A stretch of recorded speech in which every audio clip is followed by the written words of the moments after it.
Hi guys and welcome back to the channel Deepak Yadav Education. Welcome to the Daily Hindu News and Editorial Analysis of 10th of November 2024.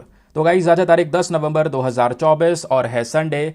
देखेंगे आज के the Hindu complete newspaper को analyse करेंगे। But lecture में आगे बढ़ने से पहले अगर आपको इस लेक्चर का पीडीएफ चाहिए तो क्या करना है, सबसे पहले डाउनलोड करना है टेलीग्राम, देन उसके बाद जाके सर्च बॉक्स में टाइप करना Deepak Yadav education UPSC. As you can see guys आपको ये वाला चैनल मिल जाएगा, इस पर क्लिक करना और जाकर इस चैनल को ज्वाइन कर लेना। ज्वाइन करने से फ़ायदा क्या होगा, यहाँ पर आपको डेली बेसिस पे लेक्चर का पीडीएफ मिल जाता है, डेली करंट अफेयर के वीडियो का पीडीएफ मिल जाता है और डेली बेसिस पे बहुत सारे डिजिटल नोट्स मिल जाते हैं। नाउ बढ़ते हैं आगे बढ़ने से पहले हमेशा की तरह हम लोग अपने लेक्चर को एक मैप के क्वेश्चन के साथ स्टार्ट करेंगे। तो आज आप सभी को मैप में जाकर देखना है हॉर्न ऑफ अफ्रीका को कहाँ पर है एग्जैक्टली लोकेटेड, इसको अच्छे से मैप में देखना। देन उसके बाद आकर नीचे कमेंट सेक्शन में टाइप करना, जिससे कि आप लोग इसको लंबे समय तक याद रख पाओगे।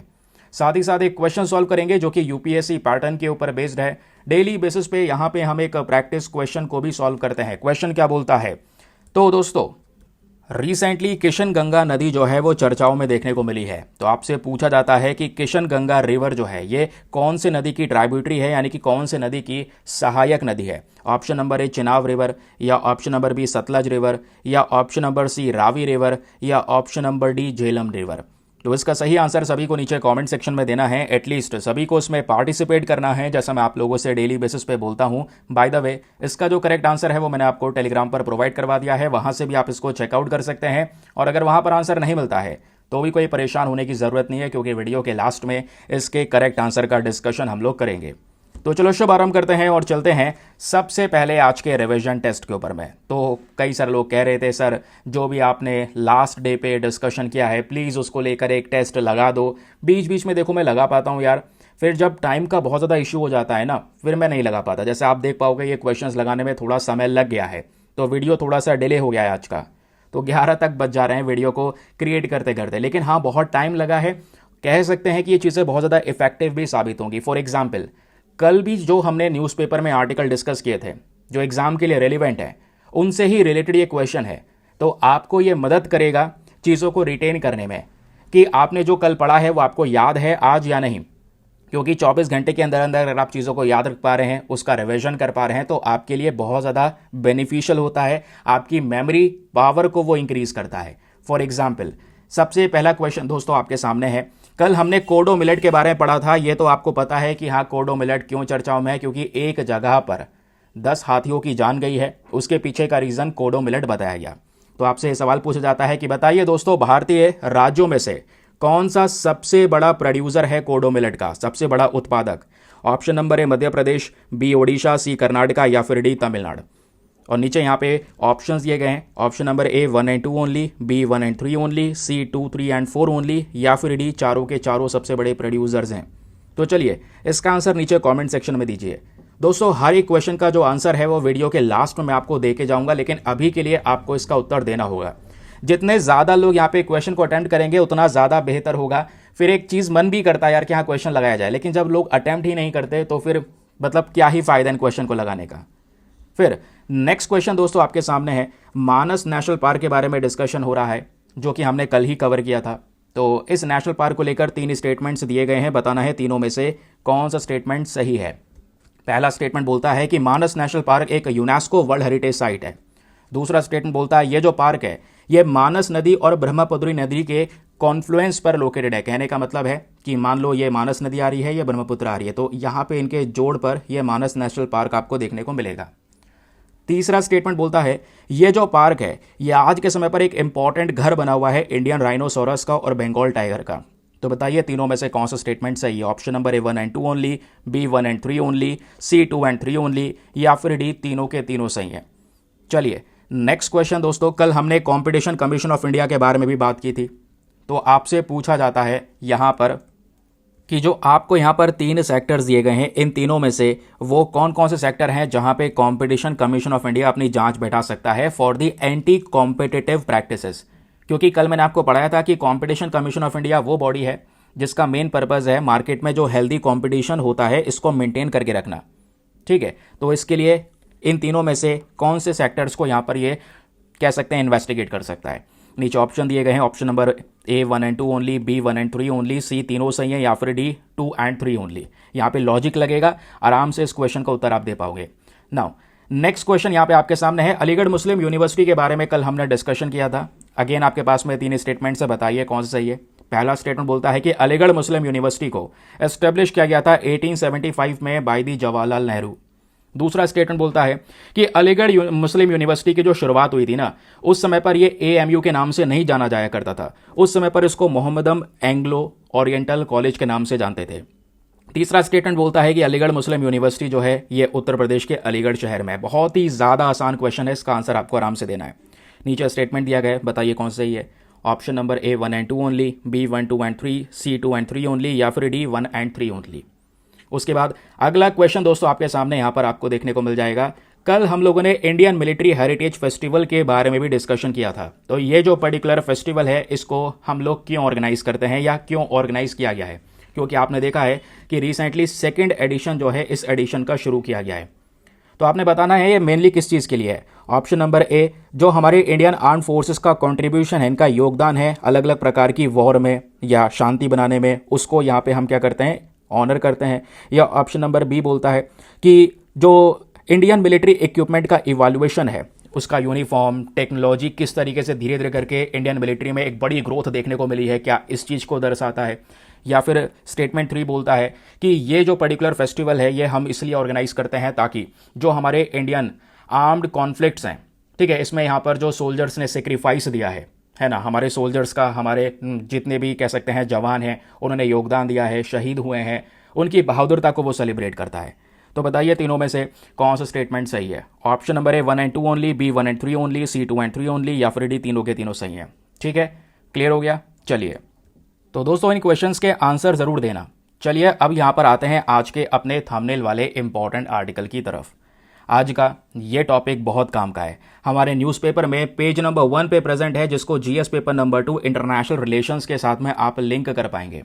तो सबसे पहले आपको दिखा होगा कि जो हमारा BCCI है, ठीक है, अब ये BCCI क्या है, यह है board of control for cricket in India. Bharat में जो भी क्रिकेट के मैचेस होते हैं या पूरा का पूरा जो क्रिकेट सेक्टर है, इसको मैनेज करने के लिए BCCI ही वर्क करता है। अब इनका स्टेटमेंट है कि India will not play championship trophy matches in Pakistan. Pakistan में दोस्तों मार्च 2025 में कुछ चैंपियनशिप ट्रॉफी होनी है, यानी कि ICC चैंपियनशिप ट्रॉफी के मैचेस होने हैं, जहां पे दुनिया भर की जो भी क्रिकेट टीम्स हैं वो पहुंचने वाली हैं। और उसके बाद में ये मैचेस को पाकिस्तान होस्ट करेगा। तो पाकिस्तान के पास में आपकी बार यहाँ पर होस्ट करने की पावर थी 2025 के अंदर में। लेकिन हुआ एक्चुअली में ये कि BCCI का दोस्तों बड़ा स्टेटमेंट आया है कल, जैसे आप देख पाओगे। इन्होंने बोला है कि हम भारत को भेजेंगे नहीं, इंडिया की टीम नहीं आएगी। अब जितनी टीम को जाना है, दुनिया भर की जो टीम है वो जाएं, ठीक है, लेकिन इंडिया ये मैचेस पाकिस्तान में तो नहीं खेलेगा। तो पाकिस्तान में नहीं खेलेगा, ऐसा क्यों, अभी बताऊंगा रीज़न। लेकिन एक नया तरीका निकाला गया है, क्योंकि यहाँ पे दोस्तों सेफ्टी का इशू है, और सेफ्टी के इशू के वजह से सबसे पहले हमें कल एक बहुत बड़ी खबर ये देखने को मिली कि पाकिस्तान के रेलवे स्टेशन पर एक भयंकर ब्लास्ट हुआ, और वो जो ब्लास्ट हुआ उसमें 14 सोल्जर्स की वहाँ पे जान गई है, पाकिस्तानी सोल्जर्स की 26 लोगों की वहाँ पे जान गई है। इतना भयंकर रेलवे ब्लास्ट आपको देखने को मिल जाता है। ये हुआ क्यों, तो दोस्तों पाकिस्तान के अंदर में जो बलूच लिबरेशन आर्मी है, इनकी साइड से यहाँ पर यह भयंकर ब्लास्ट किया गया, और बताया गया है इसकी वजह से कई सारे लोग इंजर्ड भी हैं। ये कुछ फोटोज वगैरह आपको दिखाई दे रही हैं। ये जो फोटो है या ये जो आर्टिकल आप देख पा रहे हो ना, ये भी पेज नंबर 1 पर ही है, और जस्ट इस वाले आर्टिकल के नीचे ही प्रेजेंट है। तो आप समझ गए होंगे कि आखिरकार BCCI का स्टेटमेंट क्यों आया है। हम अपनी टीम को ऐसे नहीं भेज सकते पाकिस्तान में, क्योंकि ऑब्वियस ही बात है, हो सकता है आने वाले समय पर सिक्योरिटी को लेकर बहुत सारे जो इश्यूज है वो देखने को मिले। क्योंकि दोस्तों साल 2019 से लेकर अगर हम देखेंगे तो भारत और पाकिस्तान के जो संबंध है वो लगातार डिटोरेट होते हुए नजर आए, बहुत ही ज़्यादा लोवेस्ट लेवल पर है। अब एक चीज़ और समझिए कि अगर हम यहाँ पे इंडिया को नहीं भेजते हैं, बाकी सारी टीम्स जाएंगी, तो यह क्या सही रहेगा। अब देखिए सेफ्टी का इशू है तो हमें एक कदम उठाना होगा, लेकिन दूसरी चीज़ इसका एक नया रास्ता ज़रूर से निकाला गया है। BCCI ने यहाँ पर यह बोला है कि सर ये मैचेस हम पाकिस्तान में तो नहीं करेंगे, लेकिन अगर आपको मैच खेलना ही है, ये होस्ट करना है, तो आप किसी थर्ड कंट्री को ले लो, ना पाकिस्तान ना इंडिया। और तीसरा कंट्री यहाँ पे सजेस्ट किया गया है UAE। यूएई में मैचेस करवा सकते हैं। तो बीसीसीआई के जो सेक्रेटरी हैं जय शाह साहब, ये भी यहाँ पे जाने वाले हैं अभी 1 दिसंबर को, जो कह सकते हैं पाकिस्तान में एक बड़ा विजिट होने वाला है हमारी सिक्योरिटी टीम का, वो भी जाने वाला है। यानी इंटरनेशनल क्रिकेट काउंसिल के सिक्योरिटी टीम का यहाँ पे विजिट होगा। वो देखेंगे कि भाई सेफ्टी को लेकर क्या क्या चीज़ें ली जा रही हैं, है ना। तो यहाँ पर एक बड़ा इशू निकल कर आ रहा है। और जो यहाँ पे कल हुआ है दोस्तों पाकिस्तान में, इसके बाद से तो वाकई में हम अपनी टीम को नहीं भेजने वाले। तो अगर मैचेस खेलने हैं इनको, तो यूएई में आके यहाँ पर इन मैचेस को वो खेल सकते हैं। फिलहाल के लिए अभी ये वाला आर्टिकल तो आपको समझ में आ गया, लेकिन इससे ज़्यादा जो इम्पोर्टेंस इस आर्टिकल का एग्ज़ाम के लिए है ना, उसको जानना ज़्यादा ज़रूरी है। जैसे यहाँ पे आप देख पाओगे कि पाकिस्तान में रेलवे स्टेशन के ऊपर ब्लास्ट हुआ, स्पेशली कहाँ पर, कह सकते हैं बलूचिस्तान के अंदर में। बलूचिस्तान में एक जगह है, वहाँ का सबसे बड़ा शहर है क्वेटा, वहीं पर यह पूरा ब्लास्ट हुआ है, जिसकी वजह से इतना ज़्यादा भयंकर सिनेरियो हमको देखने को मिल रहा है। नाउ क्वेश्चन यह है कि सर बलूचिस्तान सुना सुना लग रहा है, ये अक्सर न्यूज़ में आ रहा है, और बलूचिस्तान को लेकर एक सबसे बड़ा समस्या है कि भाई एक ऐसा जगह है जिसको तोड़ने की बात की जा रही है ना, जिसको पाकिस्तान से अलग करने की बात की जा रही है। तो आखिरकार ये बलूचिस्तान इशू है क्या? चलिए मैं आपको विस्तार से समझाता हूँ। अब इसको समझिएगा, क्योंकि एग्जाम में यहाँ से क्वेश्चन बनेगा, इसके पीछे के कारण क्या है, और पूरा का पूरा एनालिसिस करके चलना है, ठीक है। सबसे पहले दोस्तों यहाँ पे आप देखेंगे मैप। तो इस मैप में अगर हम पाकिस्तान को देखेंगे तो ये है यहाँ पर इंडिया का मैप, ठीक है। भारत के जस्ट पीछे ही आपको ये देखने को मिल जाता है, ये है पाकिस्तान। अब पाकिस्तान को दोस्तों देखोगे तो यहाँ पे 4 प्रोविंसेस हैं, ठीक है। ये आप देख पाएंगे, एक प्रोविंस पाकिस्तान का ये है जिसको बोलते हैं खैबर पख्तूनख्वा। उसके बाद यहाँ पर एक पंजाब प्रोविंस है ना, पंजाब को कुछ हिस्सा भारत में है, कुछ हिस्सा पाकिस्तान में भी है, बंटवारे के समय पर ये अलग हुआ। फिर उसके बाद यहाँ पर सिंध, आपको ये तीसरा प्रोविंस देखने को मिलेगा, और चौथा प्रोविंस यहाँ पे है बलूचिस्तान। और दोस्तों बलूचिस्तान यहाँ का सबसे बड़ा प्रोविंस है, ध्यान में रखिएगा, है ना। ये आपको दिख ही रहा होगा मैप के हिसाब से ही, इन चारों में सबसे बड़ा बलूचिस्तान है। ये इन चारों प्रोविंस को मिलकर बनता है पूरा पाकिस्तान। और पाकिस्तान में ये जो एक बड़ा शहर है क्वेटा, यहीं पर रेलवे स्टेशन पर यह धमाका हुआ है। समझ गए इस बात को? अब ये धमाका करने वाली जो ये बॉडी है, बॉडी कह लो या फिर कह सकते हैं एक पूरी आर्मी बनी हुई है, वो है बलूचिस्तान लिबरेशन आर्मी, जिन्होंने यहाँ पर यह धमाका किया है। ये आर्मी दोस्तों मैं आपको बता दूं 2011 से लगातार एक्टिव है। इस आर्मी को इसलिए तैयार किया गया है ताकि पाकिस्तान के अंदर में जो बलूचिस्तान नाम का प्रोविंस है, इसको पावर्स दिलाई जा सके, इसको अलग से सेपरेट ऑटोनॉमी दी जा सके, या फिर इसको अलग ही किया जा सके। इस वजह से आप लोगों ने जगह जगह देखा होगा कि जो बलूचिस्तान लिबरेशन आर्मी है, ये बहुत सारे जितने भी सेपरेटिस्ट ग्रुप पाकिस्तान में प्रेजेंट है, उनमें से मोस्ट प्रोमिनेंट यही आर्मी प्रेजेंट है दोस्तों। इवन इस वाली आर्मी का एक ग्रुप है जिसको बोलते हैं माजिद ब्रिगेड। अब जो माजिद ब्रिगेड है, ये बलूचिस्तान आर्मी का सुसाइड स्क्वाड है, ठीक है, जहां पे सुसाइड बॉम्बर्स जाते हैं और धमाका कर देते हैं, जैसा यहां पे अभी क्वेटा में देखने को मिला। तो समझ रहे हैं कि ये क्या चल रहा है।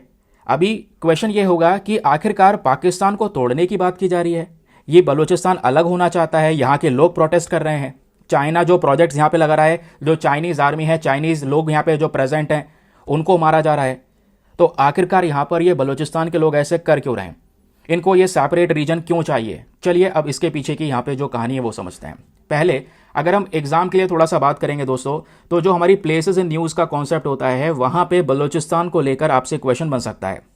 तो आपको पता होना चाहिए ये बलूचिस्तान क्या है और कहाँ पर ये प्रेजेंट है। मैं आपको बता दूं तो ऐसा नहीं है कि केवल पाकिस्तान का ही एक छोटा सा हिस्सा है। बलोच वाले जो लोग हैं दोस्तों, वो पाकिस्तान के साथ साथ ईरान में और अफगानिस्तान में भी प्रेजेंट है। अगर हम क्लियरली ये वाला मैप देखें तो आपको इसमें ज़्यादा बेटर समझ में आएगा।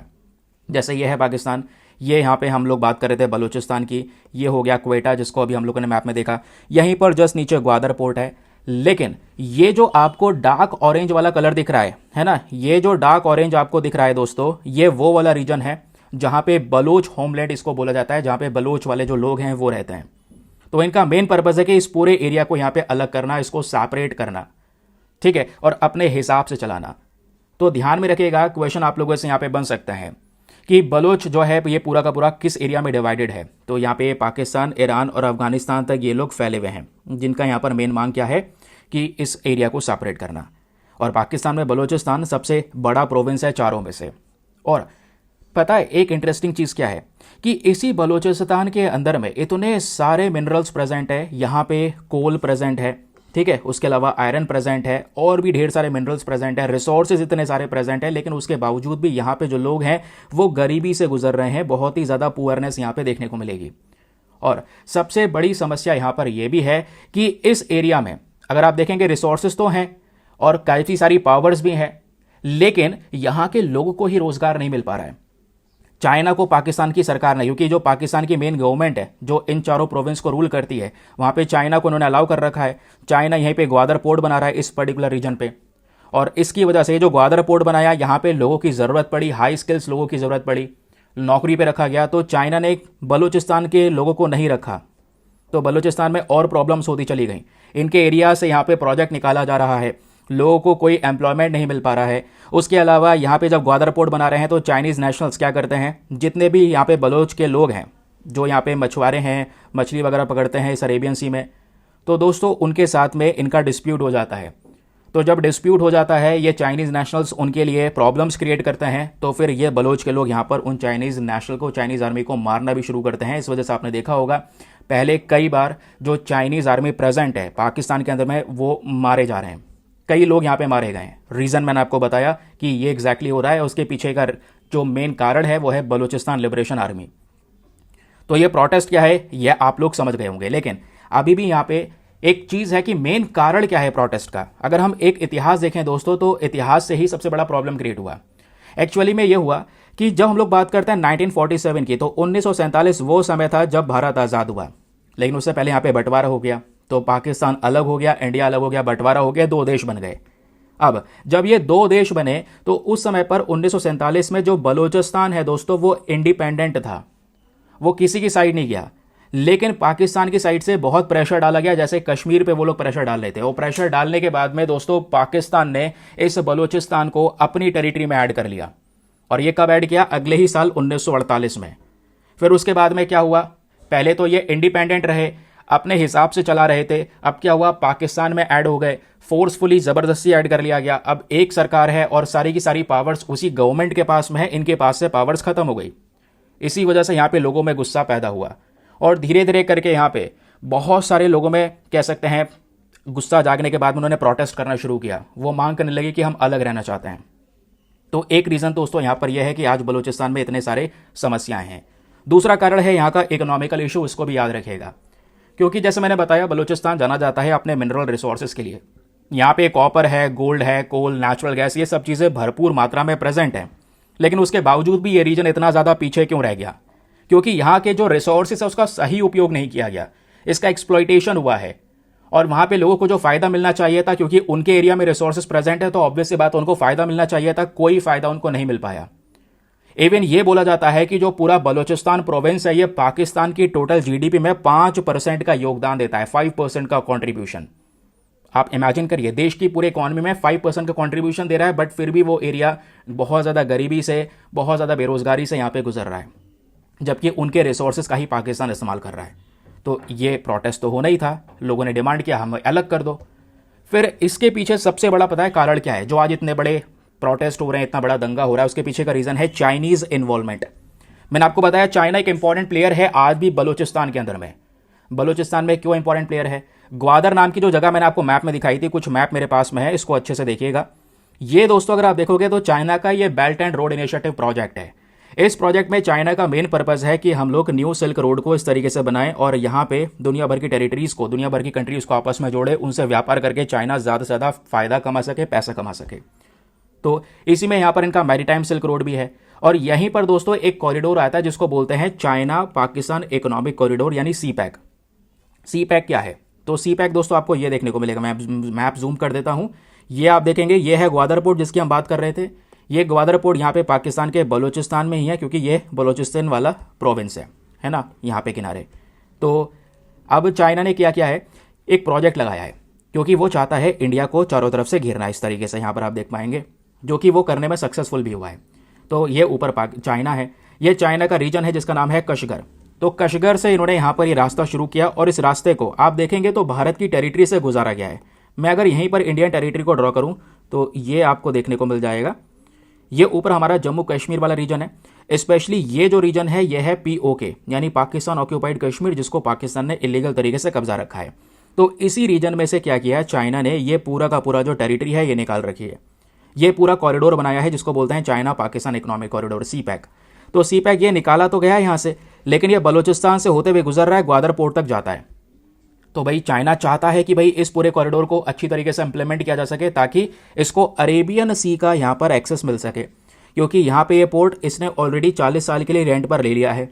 और पाकिस्तान आज जो कर्जे में डूबा है ना, उसके पीछे का रीज़न चाइना भी है, बट उनको पैसे की ज़रूरत पड़ती है, बार बार जाते हैं उठाते हैं, और ऑब्वियस सी बात है जब पैसा चुका नहीं पाएंगे तो ज़मीन उठा उठा के रेंट पर देंगे 40 साल के लिए, 100 साल के लिए, और ये बहुत बड़ा टाइम पीरियड होता है। तो अभी ग्वादर पोर्ट भी इस तरीके से चाइना के पास में है, लेकिन जैसी चाइना के पास में है अब चाइना अपनी तरीके से वहाँ पे चीज़ें हैंडल कर रहा है, और बलोच जो लोग हैं दोस्तों उनको बहुत ज़्यादा परेशानी हो रही है।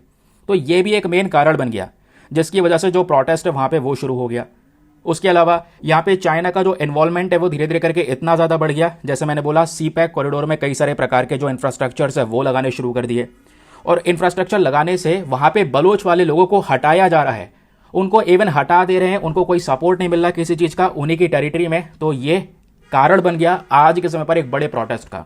यही वो चाइना पाकिस्तान इकोनॉमिक कॉरिडोर है जिसको आप लोग यहाँ पर देख सकते हैं। ये पीओके वाला रीजन है, ये भारत का हिस्सा है, ठीक है। ये कश्मीर से इस तरीके से जा रहा है और यह ग्वादर तक जाता है, समझ रहे हैं। तो ये हो गया यहाँ पे हमारा पूरा का पूरा इशू। इसको ध्यान में रखिएगा, एग्जाम में क्वेश्चन बन सकता है, आने वाले समय पर सवाल बन सकता है। मैंने अभी तक पढ़ाया नहीं था बट आज हम लोगों ने इसको कवर किया। अब आते हैं एक क्वेश्चन के ऊपर। देखो ना, ये जितनी भी टेरिटरीज वगैरह हैं, जैसे मैंने बोला प्लेसेस, इसको याद रखिएगा। यूपीएससी ने 2017 में यहाँ से एक क्वेश्चन पूछ लिया था। सवाल क्या था कि what is the importance of developing Chabahar port by India. क्योंकि यहाँ पे अगर आप दोस्तों एक चीज़ को देखेंगे तो भले ही ये ग्वादर पोर्ट हो जो कि चाइना ने बनाया है और ये चाहता है अरेबियन सी का एक्सेस लेना, लेकिन इसी के बगल में चाइना को टैकल करने के लिए हमने भी यहाँ पर एक कदम उठाया हुआ है। और वो कदम क्या उठाया हुआ है, हमने भी यहाँ पे चाबार पोर्ट बराबर से डेवलप किया हुआ है। ये आप देखोगे, ये चाबार पोर्ट हमने ईरान में बनाया है, इसका भी 10 साल का एक्सेस हमारे पास में आ चुका है रिसेंटली। तो हम चाहते हैं चाइना को पूरी तरह से टैकल करना। अब ये चाबार पोर्ट इसलिए भी बनाया गया है क्योंकि अगर हमें ऊपर जाना होता है, फॉर एग्जांपल ये तुर्कमेनिस्तान है, अब ऊपर जाओगे इसके तो सारी की सारी सेंट्रल एशियन कंट्रीज़ हैं, यानी तुर्कमेनिस्तान, कजाकिस्तान है ना, उसके अलावा और भी कई सारे के जिसके आगे स्थान लगा हुआ है, सारी कंट्रीज़ यहाँ पे प्रेजेंट है, ठीक है, तजिकिस्तान वगैरह। अब होता यह है कि इन कंट्रीज़ तक हम जाए कैसे, क्योंकि ऊपर कंट्रीज़ के साथ में हमारे रिलेशंस तो अच्छे हैं और उन कंट्रीज़ के पास में बहुत सारे रिसोर्सेज हैं, बहुत सारे मिनरल्स प्रेजेंट है जो भारत की इकॉनमी को ग्रो करने में हेल्प कर सकते हैं। व्यापार करने के लिए ऊपर से जाना पड़ेगा, लेकिन ये पीओके वाला रीजन है ना। हो सकता था हम ऊपर से जा सकते थे, लेकिन 2019 में भारत पाकिस्तान के रिलेशन इतने ज़्यादा खराब हो गए कि हम यहाँ पर अब क्या कर चुके हैं, चाबार पोर्ट को डेवलप कर चुके हैं। अब ये चाबार पोर्ट हमारे लिए एक इंपॉर्टेंट रोल प्ले करेगा, क्योंकि इसी पोर्ट से हम निकालेंगे ऊपर रेलवे लाइन, अफगानिस्तान से होते हुए सीधा ऊपर सेंट्रल एशियन कंट्रीज तक जा पाएंगे। तो चाबार पोर्ट का मेन पर्पज़ क्या है, पाकिस्तान को बीच से हटा देना, पाकिस्तान के ऊपर निर्भरता खत्म कर देना। ये लोकेशन ध्यान में रखेगा, बहुत ही ज़्यादा इंपॉर्टेंट है। उसीलिए यहाँ पे आप देखेंगे तो इसी एरिया से 2017 में सवाल पूछ लिया गया कि बताइए चाबार पोर्ट का इंपॉर्टेंस। तो इसका सही उत्तर क्या है, ऑप्शन नंबर सी। इसका इंपॉर्टेंस यही है कि जो इंडिया है इसके वजह से पाकिस्तान के ऊपर निर्भर नहीं रहेगा, हम सीधा अफगानिस्तान और ऊपर सेंट्रल एशिया तक आराम से जा सकेंगे। मेरा आप लोगों से एक सिंपल सा क्वेश्चन है, सेंट्रल एशिया में वैसे 5 देश हैं टोटल, तो बताइए उन 5 देशों के जो नाम है वो नीचे कॉमेंट सेक्शन में फटाफट लिख दो। चलिए आगे आते हैं नेक्स्ट आर्टिकल पर। लेकिन आगे बढ़ने से पहले एक इंपॉर्टेंट इन्फॉर्मेशन, अगर आप लोग हमारे पेड ग्रुप्स को ज्वाइन करना चाहते हैं तो आपके पास में बढ़िया मौका है इसको ज्वाइन करने के लिए। यहाँ पर आपको डेली बेसिस पे करंट नोट्स के पीडीएफ वगैरह प्रोवाइड करवाए जाते हैं। फॉर एग्जांपल जैसे आप लोगों ने देखा अभी हमने ये आर्टिकल डिस्कस किया बहुत डिटेल से, ऐसे बहुत सारे न्यूज़ आर्टिकल कवर करेंगे और कल आपको टेस्ट भी मिलेगा। तो ये सब चीज़ों का जो कवरेज है दोस्तों एक अच्छे से सिंपल से पीडीएफ में आपको प्रोवाइड करवा दिया जाता है। एक ऐसा पीडीएफ जिसका प्रिंट आउट वगैरह आप निकलवा सकते हैं, एक ऐसा पीडीएफ जो हिंदी और इंग्लिश दोनों भाषाओं में आपको प्रोवाइड करवाया जाता है, एक ऐसा ग्रुप आपको ज्वाइन करवा दिया जाएगा जहां पे करंट अफेयर का सभी कंटेंट अवेलेबल होगा कि भाई नोट्स बनाने की टेंशन वगैरह आपकी खत्म सी हो जाएगी, क्योंकि सभी इंपॉर्टेंट डिटेल्स वहां पे शेयर कर दी जाती हैं, ठीक है। और ग्रुप को ज्वाइन करने का जो फी पेमेंट है वो भी बहुत मिनिमम है, just 499 for the lifetime access. जब तक आपका सिलेक्शन ना हो जाए तब तक आप 499 में इस ग्रुप को ज्वाइन करके रख सकते हैं। अब ज्वाइन करने के लिए करना क्या है, यहाँ पे व्हाट्सएप का एक नंबर आपको दिया गया है 8534873368। इस नंबर पर मैसेज कर देना कि हाँ I want to join this group. वहाँ पे आपको रिप्लाई मिलेगा, पेमेंट का प्रोसेस दिया जाएगा और उससे ज़्यादा इंपॉर्टेंट आपको डेमो वीडियो का लिंक भी मिलेगा। आप पूरे डेमो वीडियो को अच्छे से चेक कर सकते हैं, देख सकते हैं कि मुझको कहाँ पर क्या फ़ायदे होंगे और अपने आप को कंप्लीटली सेटिस्फाई करने के बाद में जाकर ये इन्वेस्टमेंट कर सकते हैं, ठीक है। चलिए अगले आर्टिकल पर आते हैं। अब आर्टिकल नहीं है, यह है हमारा आज का इंपॉर्टेंट कोट। आपको पता है कि एथिक्स और एसए के लिए हम लोग डेली बेसिस पे एक कोट डिस्कस करते हैं, कभी कभी छूट जाते हैं, बट आज संडे है, बीच में पूरे सप्ताह में एक दिन कोट रह जाता है ना। तो आज संडे है, इसको कवर कर लेते हैं। एक नया कोट आपके सामने है जहां पे मेंशन किया जा रहा है, डोंट जज each day by the harvest you reap but by the seeds that you plant. ये जो कोट है दोस्तों, ये आपको एस्से एथिक्स के अलावा मोटिवेशन में बहुत हेल्प करने वाले हैं। ये सामने जो कोट आप देख पा रहे हो, ये रॉबर्ट लुई स्टीवनसन का है। अब ये बोलते क्या है कि भाई जो हर दिन हम लोग आज के समय पर सर्वाइव कर रहे हैं, दिन में कुछ ना कुछ कर रहे हैं, तो हर एक दिन को आपको जज नहीं करना है। क्योंकि आप एग्जाम्पल देखिए, जब हम लोग बात करते हैं प्लांट को लगाने की, जब हम लोग प्लांट लगाते हैं तो पेड़ एकदम तो उग नहीं जाता। पहले यहाँ पर आप बीज लगाएंगे, उस बीज को काफ़ी ज़्यादा समय लगेगा, वो कंसिस्टेंटली वर्क करेगा और वो डे बाय डे करके यहाँ पर ग्रो होता चलेगा। तो यहाँ पे जो डे बाय डे आप काम कर रहे हैं, डे बाय डे आप ग्रो कर रहे हैं, वो यहाँ पर एकदम से दिखाई नहीं पड़ेगा। लेकिन हाँ, बिल्कुल आपने बीज बो दिया है, आप रेगुलर काम कर रहे हैं, एक दिन ज़रूर यहाँ पे आपको वो सब चीज़ें नजर आएंगी। तो ध्यान रखिए, इसमें सबसे पहला हमारे लिए क्या चीज़ निकल कर आती है कि हमें फोकस करना चाहिए अपने एफर्ट्स के ऊपर में, ना ही इमीडिएट रिजल्ट्स के ऊपर में। भाई होता क्या है, आजकल हम बहुत जल्दी में होते हैं कि मुझे तुरंत सक्सेस मिल जाए। आज मैंने यहाँ पे शुरू किया प्रिपरेशन, उसके बाद मुझे यहाँ पर इसी साल सक्सेस मिल जाए, ऐसा नहीं होता। आपकी मेहनत है, आपकी लगन बहुत अल्टीमेट है, सबसे हटकर है, कर सकते हैं आप।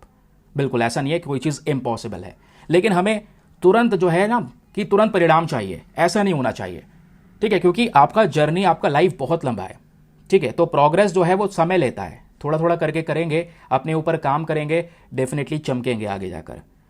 और उसके बाद आपको पता ही है, किसी चीज़ को ग्रो करना एकदम से तो ग्रो नहीं हो सकता एक रात में, तो ग्रो करने में टाइम लगता है। चाहे वो पौधा हो, पौधे को ग्रो होने में कई टाइम लग जाता है, कई दिन लग जाते हैं। आपको स्किल सीख रहे हो तो एकदम से तो सीख नहीं पाते, तो ग्रो होने में टाइम लगता है। तो आप अपना ट्रस्ट रखिए, विश्वास रखिए कि जो आपने बीज बोया है, जो आज आपने बीज बोया है, आज आपने कोई चीज़ शुरू की है, तो मैं धीरे धीरे करके उसको काम आगे बढ़ाता रहूँगा और एक दिन उसी से मुझे ज़रूर फल मिलेगा। समझ रहे हैं? तो जो आपकी सक्सेस है, ये बड़ी जर्नी है। हर दिन को मेजर मत करो कि आज यहाँ पर क्या हुआ है, क्या नहीं हुआ है, आज मैंने क्या अचीव किया है ना। इस तरीके से सक्सेस को ध्यान मत रखो। आपको फोकस देना है कि आपने कितना इंप्रूव किया है कल के कंपैरिजन में। मैंने आज क्या अचीव कर लिया ये नहीं देखना, कल से मैंने कितना इंप्रूवमेंट किया ये देखना है। और कल से अगर इंप्रूवमेंट कम हुआ है आज, तो उसको बढ़ाना है। और अगर आज के कंपैरिजन में कल इंप्रूवमेंट करना है, तो उसकी प्लानिंग करके चलनी है, कल मुझे इससे ज़्यादा बेहतर बनना है। हर दिन अपने आप से लड़ना है, हर दिन अपने आप से बेहतर बनना है। ये प्रोसेस में समय लगता है। और ये जो माइंडसेट है ना दोस्तों, यही माइंडसेट आपको आगे लेकर जाएगा। लेकिन लॉन्ग टर्म विजन वाला माइंडसेट रखना है। जो शॉर्ट टर्म प्लेजर्स होते हैं वो आपके लिए घातक हो सकते हैं, और इसके लिए यहाँ पर अच्छी हैबिट क्रिएट करना ज़रूरी है। उसी के हिसाब से डेली बेसिस पे चलना ज़रूरी है। समझ गए? और कई बार हम बोलते हैं ना यार कि हमें बहुत लंबा ही कदम चल रहा है। नहीं, आप छोटा छोटा काम कीजिए, छोटे छोटे स्टेप्स लीजिए। छोटे छोटे स्टेप से भी यहाँ पर एक बड़ी सक्सेस आपको मिलती है। लाइफ में छोटी छोटी जो जीत होती है उसको सेलिब्रेट करना भी ज़रूरी है, ताकि आप यहाँ पर चीज़ों को एंजॉय कर सको अपने जर्नी के अंदर में। समझ रहे हैं? तो यहाँ पे जो एक जोर दिया गया है वो है कंसिस्टेंट एफर्ट के ऊपर में, कि आप लगातार कंसिस्टेंटली वर्क करते हैं तो डेफिनेटली बहुत कुछ लाइफ में अचीव कर पाएंगे। ठीक है, चलिए आगे आते हैं। कोड कैसा लगा बता सकते हैं नीचे कमेंट सेक्शन में। अगले टॉपिक पर आते हैं। लेकिन दोस्तों यहाँ पे इस टॉपिक को कवर करने से पहले मैं आपको पूछना चाहूँगा, साउंड वगैरह सही है ना? हो सकता है साउंड में कुछ दिक्कत है यार। जो मेरा वो वाला माइक है जो मैं रेगुलर यूज़ करता हूँ, आज सुबह यहाँ पर पता नहीं क्या उसका तार खिंचा और तार टूट गया, फिर उसके बाद वो वर्क ही नहीं कर रहा। फिर दूसरे माइक से यहाँ पर रिकॉर्ड करना पड़ रहा है, जो मैं बहुत पहले इस्तेमाल किया करता था। अब पता नहीं आजकल हो क्या रहा है, मैं चीज़ें सही करना चाहता हूँ, अपने आप ऑटोमेटिकली ख़राब हो जाती हैं। लेकिन कोई बात नहीं, परेशानी आती जाती रहेंगी, काम तो करना है ना। और उसके बाद बीच बीच में मतलब इतने सारे मतलब चीज़ें हैं, साधन है, तो चाहे कैसी परेशानी क्यों ना हो मैं रिकॉर्ड कर दूँ। जैसे आप देख पाओगे बीच में 2 दिन वीडियोज़ ऐसे रिकॉर्ड हो जाते हैं, ऐसे रिकॉर्ड होते हैं। हो क्या रहा है यार, मुझे ना बैठे बैठे, जैसे मैं बीच में बैठ के जब वर्क कर रहा था, ज़्यादा बैठने से मैंने एक वीडियो बनाया अपने चैनल पर, उसको 3.5 लाख लोगों से ज़्यादा लोग देख चुके हैं, जो सबसे ज़्यादा मतलब मोस्ट वॉच वीडियो आपको देखने को मिलेगा। ठीक है, जहाँ पे मैंने एक पाइलोनाइडल साइनस के बारे में समझाया कि बैठे बैठे दोस्तों कितनी सारी प्रॉब्लम्स हो सकती है। अगर आप लंबे समय तक बैठते हैं तो बीच बीच में उठ जाया करो। अगर आप यूपीएससी एस्पिरेंट हो, वैसे बैठने का काम बहुत सारे लोगों का है, लेकिन मैं जैसे बात कर रहा हूँ, जैसे मैं ये जो चैनल है पर्टिकुलरली एस्पिरेंट्स के लिए डेडिकेट किया गया है, तो जितने भी पढ़ने वाले बच्चे हैं लोग लंबे समय तक बैठे रहते हैं, आप प्लीज़ बीच बीच में उठ जाया करो। मैं पर्सनल वे में बता रहा हूँ, बीच में क्या हुआ ना, मेरे भी टेल बोन में बहुत ज़्यादा प्रॉब्लम होने लगा, बहुत ज़्यादा दर्द होने लगा यार। मैं डर गया कि हो सकता है कि वो पाइलोनाइडल साइनस ही ना हो जाए, तो चेक वेक करवाया तो बीच बीच में यहाँ पर क्या हो रहा था, मैं कुर्सी पे नहीं बैठ पा रहा था, तो दूसरी जगह बेड पे बैठ कर रिकॉर्ड करना पड़ रहा था, या मतलब जैसे फोम वगैरह बैठ कर रिकॉर्ड किया मैंने, तो जो मैंने वीडियोज़ है फिर वो दूसरे कह सकते हैं डिवाइस से रिकॉर्ड किया। तो हर डिवाइस में ना हर एक चीज़ का एक्सेस नहीं होता। जैसे ये वाला वीडियो है, मुझे पता है ये वाला कंटेंट जैसे अभी प्रेजेंटेशन चल रहा है ये बेस्ट है, इसमें हर एक चीज़ आपको क्लियरली दिखाई पड़ती है। पहले वाले वीडियोज़ में सही से नहीं दिखाई पड़ती, नीचे मैं उसको कह सकते हैं कि छोटा छोटा कंटेंट लिखा हुआ रहा था। लेकिन ये मैं सब जानबूझ के नहीं कर रहा हूँ यार, कभी कभी हेल्थ प्रॉब्लम्स होती हैं तो उसमें यहाँ पर फेस करना पड़ जाता है। तो आप वो जो वीडियो है ना इस चैनल पे जो अपलोडेड है उसको ज़रूर देखना। और जब भी मेरी आप लोगों से रिक्वेस्ट है, क्योंकि मैं पर्सनल एक्सपीरियंस बता रहा हूँ, जैसे मेरे दर्द हुआ था पिछले कुछ दिनों में टेल बोन में बैठे बैठे कि मैं बैठ नहीं पा रहा था, इवन मैं चल भी नहीं पा रहा था, लेटने में भी दिक्कत हो रही थी, तो मैं डर सा गया। फिर उसके बाद मैंने यहाँ पर एक्सरे वगैरह करवाया तो टेल बोन में बस खाली एक सूजन थी, स्वेलिंग थी मसल्स के अंदर में। ठीक है, तो आप भी ध्यान में रखिए दोस्तों, जब भी आप लंबे समय तक बैठते हैं तो हर घंटे थोड़ा सा उठ जाएं। 1 घंटा पढ़ लिया, उठ जाएं, थोड़ा सा चलें, उसके बाद 10 मिनट 15 मिनट चल लिया, चल के रिवाइज कर लो जो चीज़ें पढ़ी हैं, फिर उसके बाद यहाँ पर फिर बैठो। क्योंकि ज़्यादा प्रेशर पड़ता है आपके टेल बोन पे तो उससे इशू यानी समस्याएं देखने को मिलती है। आपकी जर्नी लंबी है, आपको लंबा दौड़ना है, बहुत कुछ लाइफ में अचीव करना है, और उसके बाद में फैमिली की सारी परेशानियां ख़त्म करनी है, सबसे इंपॉर्टेंट। चलिए अगली खबर पर आते हैं। यह भी हमारे पेज नंबर 1 पे प्रेजेंट है, जिसको आप GS paper number 3 cyber security वाले टॉपिक में इसको डाल देना। अब पेज नंबर 1 पे आर्टिकल तो प्रेजेंट है और काफ़ी काम का है दोस्तों, ध्यान से सुनिएगा। जो रैंसमवेयर अटैक है वो धीरे धीरे करके बढ़ते चले गए हैं, ये खुद यहाँ पे डिपार्टमेंट ऑफ पर्सनल ट्रेनिंग की साइट से बोला गया है। देखिए रैंसमवेयर अटैक की बात कर रहे हैं, यानी कि साइबर अटैक की बात कर रहे हैं हम लोग। और साइबर अटैक क्या होता है, जिस तरीके से कंप्यूटर्स की हैकिंग कर ली जाती है, डेटा निकाल लिया जाता है, डेटा चोरी कर लिया जाता है, उसको हम लोग बोलते हैं साइबर अटैक। आजकल ये साइबर अटैक कई सारे प्रकार से हो रहे हैं, कई सारी नई नई चीज़ें मार्केट में आ चुकी हैं।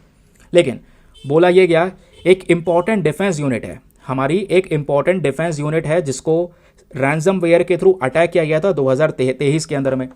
उसके बाद यहाँ पर यह भी बोला गया कि धीरे धीरे करके ऐसे जो अटैक हैं ये बड़े हैं, जहां पे कंप्यूटर को ब्लॉक कर दिया जाता है एक मैलवेयर की वजह से। मैलवेयर एक प्रकार का सॉफ्टवेयर इस्तेमाल किया जाएगा, जैसे यहां पर रैंसमवेयर का इस्तेमाल कर रहे हैं कंप्यूटर्स को ब्लॉक करने के लिए।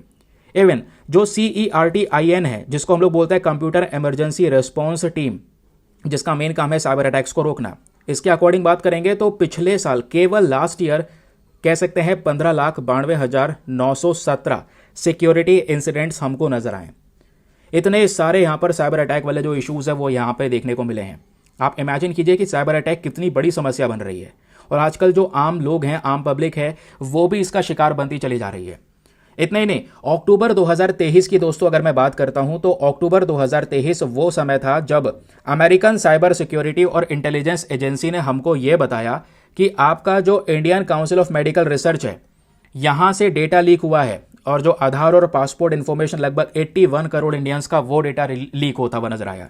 2023 की यहां पर एक रिपोर्ट है जिसमें बोला जा रहा है कि जो ये लगातार हमारे देश में साइबर अटैक्स हो रहे हैं, कई बार हमारी नेबरिंग कंट्रीज यानी पड़ोसी देश, specially south east Asian countries की बात कर लें या कैम्बोडिया की बात कर लें, यहां से भी इसको ऑपरेट किया जा रहा है, जहां पे इंडियंस को ठग लिया जाता है या उनके अकाउंट्स खाली करवा दिए जाते हैं फेक कॉल करके कि भाई आपके पास में OTP आएगा, ये ज़रूरी है, मैं इस बैंक से बोल रहा हूँ, सब कुछ आपको विश्वास दिला दिया जाएगा कि हाँ आप ही के बैंक से बोल रहा है वो। तो ऐसा चीज़ें चल रहा है दोस्तों, आपको सतर्क रहना यहाँ पे बहुत ही ज़्यादा ज़रूरी है। और आजकल ये जो लगातार मैलवेयर अटैक्स बढ़ रहे हैं, इन साइबर अटैक में नई नई चीज़ें आ चुकी हैं। फिशिंग अटैक है, DDoS अटैक आपको देखने को मिलेगा, ये मैलवेयर अटैक देखने को मिलेगा, जिसके बारे में हम डिस्कशन कर रहे हैं। तो इंडिया प्रॉब्लम फेस कर रहा है। अब मैं इसके बारे में कुछ और डिटेल्स आपके साथ में शेयर कर रहा हूँ, उसको याद रखिएगा, एग्जाम में क्वेश्चन बनेंगे आप लोगों से बहुत सारे, और कैसे हैंडल करना है वो भी बताऊंगा, क्योंकि UPSC मेंस में भी सवाल पूछ चुका है, प्रीलिम्स में भी पूछ चुका है रिगार्डिंग साइबर सिक्योरिटी। तो पहले हम बात करेंगे, जो ये मालवेयर की बात कर रहे हैं, इसके कई सारे प्रकार होते हैं। अब मालवेयर में दोस्तों एक हो सकता है वायरस, एक हो सकता है वर्म, ट्रोजन हॉर्स, स्पाईवेयर हो सकता है। स्पाईवेयर में आपने पेगासस का नाम सुना होगा, जो काफ़ी ज़्यादा चर्चाओं में था, है ना, जिसको इजराइल से परचेज किया है कुछ कंट्रीज़ ने, ऐसा यहाँ पे बताया जा रहा था। फिर उसके अलावा रैंसमवेयर जिसकी हम बात कर ही रहे हैं, जिसमें अकीरा हो सकता है, ये भी चर्चाओं में था रिसेंटली। यहाँ पे क्या होता है कि एक कंप्यूटर में से डेटा निकाल लिया जाता है। फिर उसके बाद एडवेयर है, रूट किट है, बॉटनेट है, ऐसे अलग अलग प्रकार के ये टाइप्स हैं मैलवेयर के। इसमें वायरस वगैरह जैसी चीज़ें भी हो सकती हैं एक कंप्यूटर को हैक करने के लिए। लेकिन इसी अगर साइबर अटैक से बचना है तो उसके लिए कुछ इंपॉर्टेंट प्रिवेंशन स्टेप्स है वो आपको फॉलो करके चलने होंगे। पहली बात, देखो हमारे पेरेंट्स को इतनी जानकारी नहीं होती है ना, डिजिटल लिटरेसी आज बहुत कम है, तो हमें उनको बताना होगा कि आपको कोई भी ऐसे ओटीपी शेयर नहीं करना है, कोई पूछे, है ना, तो इससे यहाँ पर आप सिक्योर रहेंगे। उनको अवेयर करना ज़रूरी है, एजुकेट करना लोगों को आज बहुत ज़्यादा ज़रूरी है। और सबसे पहली चीज़, स्ट्रॉन्ग पासवर्ड मैटर करता है।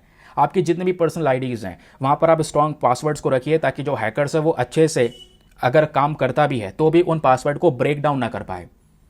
और 2 फैक्टर ऑथेंटिफिकेशन कर सकते हैं, 2 स्टेप्स ऐड कर सकते हैं अपने प्रोटेक्शन प्रोवाइड करवाने के लिए।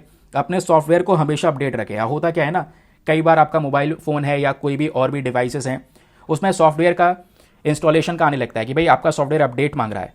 हम करते नहीं हैं, आलस आता है यार, सॉफ्टवेयर अपडेट करेंगे घंटों लग जाएंगे, ये हो जाएगा वो हो जाएगा। लेकिन ऐसा मत करा करो, क्योंकि सॉफ्टवेयर अपडेट का मतलब यही है, जितनी भी चीज़ें हैं दोस्तों वो रेगुलर बेसिस पे आपके डिवाइसेस में अपडेट कर दी जाती हैं, जिससे ये साइबर अटैक होने के चांसेस बहुत ज़्यादा कम हो जाते हैं। तो अपना ऑपरेटिंग सिस्टम, सॉफ्टवेयर, एप्लीकेशंस जब भी अपडेट आता है प्लीज़ उसको अपडेट क्या करो, ये ज़रूरी है। उसके अलावा अपने वाईफाई को सिक्योर करके रखें, क्योंकि वाईफाई के जो नेटवर्क्स होते हैं इससे भी यहाँ पे जो हैकिंग है वो की जा सकती है। एंटीवायरस सॉफ्टवेयर का ज़्यादा से ज़्यादा इस्तेमाल कर सकते हैं। अपनी प्राइवेसी सेटिंग्स को यहाँ पर अच्छे से सीख लो, ये जानना बहुत ही ज़्यादा ज़रूरी है। कई बार हमें पता ही नहीं होता अपनी प्राइवेसी सेटिंग्स के बारे में, कैसे उसको मैनेज करना है। और हमेशा रेगुलर बैकअप्स रखिए। अपना जो डेटा है एक जगह पे, मतलब सभी चीज़ है तो एक दूसरी जगह पे भी इसको स्टोर करके रखें, ताकि जो अगर कोई ऐसा फेलियर होता भी है तो जितना भी आपका इंपॉर्टेंट इन्फॉर्मेशन है वो सेफ रहे, है ना, ये बहुत ज़्यादा ज़रूरी है। तो इस तरीके के स्टेप यहाँ पे साइबर अटैक से बचने के लिए हम उठा सकते हैं। लेकिन आपको पता होना चाहिए कि भारत में ये जो साइबर थ्रेट है आज कितना बड़ा प्रॉब्लम बन चुका है। सबसे पहले यही क्वेश्चन होता है कि how vulnerable is India to cyber attack. India दोस्तों आज दुनिया में सबसे ज़्यादा आबादी वाला देश है, लेकिन आबादी वाला देश होने से ज़्यादा इंपॉर्टेंट आज भारत में इंटरनेट यूजर्स बहुत सारे हैं। बताया जाता है कि साल 2022 में लगभग कह सकते हैं महीने महीने में ऐसा होता है कि आधे से ज़्यादा आबादी ऐसी है भारत की जो इंटरनेट का एक्सेस ले चुकी है। और इंडिया आज दूसरा सबसे बड़ा ऑनलाइन मार्केट आपको देखने को मिल जाएगा पूरे वर्ल्ड में, चाइना के बाद। सबसे पहला चाइना है जिसके पास में इंटरनेट का मार्केट है, फिर भारत है। और 2025 तक ये नंबर बढ़ने वाला है। 2025 तक भारत के अंदर में जो इंटरनेट यूज़र है वो 900 मिलियन के आसपास जाने वाले हैं। तो ये नंबर्स इंक्रीज होंगे। डेटा याद रखिए, इन डेटा को आप सीधा एसए के पेपर में, एथिक्स में इस्तेमाल कर सकते हैं जब भी कोई ऐसा साइबर थ्रेट वाला टॉपिक आएगा। तो जब ऐसा सिनेरियोज हैं, इंटरनेट यूजर्स बढ़ रहे हैं, तो यहाँ पे हमें कुछ एक्शंस लेने की बहुत ज़्यादा आवश्यकता है। क्योंकि जैसे जैसे डिजिटाइजेशन बढ़ेगा, कोई चीज़ ज़्यादा मात्रा में हो रही है तो उससे संबंधित समस्याएं भी बढ़ती हैं। वही सिमिलर सिनेरियो साइबर अटैक्स वाले केस में भी देखने को मिला। जैसे यहाँ पे बोला जा रहा है दोस्तों कि सबसे बड़े जो चैलेंज हमारे सामने है वो है क्रिटिकल इंफ्रास्ट्रक्चर वल्नरेबिलिटी।